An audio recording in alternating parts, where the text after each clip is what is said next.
我太难了。下一场雨又不见了几百块了。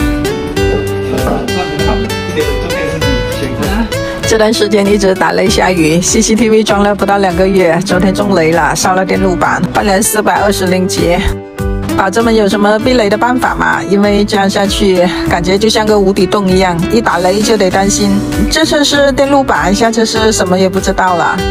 不过话说回来，家里的 CCTV 这么多年也是完好无损，隔壁店铺装了10几年也没有被烧过，怎么我这个店铺就这么招雷喜欢呢？这是什么原因呢？昨天有个保值说让我拍完店里的产品出来，我店里的品种是真的很多，但是每个品种的数量是不多的，有些刚到货又出完了，所以经常会导致货架空空的问题。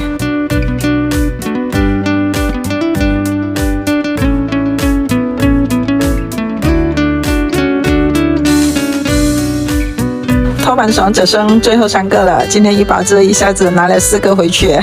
愿他生意兴隆，实力雄厚。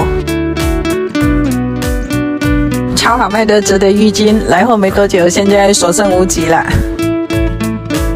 鞋子除臭喷雾就剩这几罐。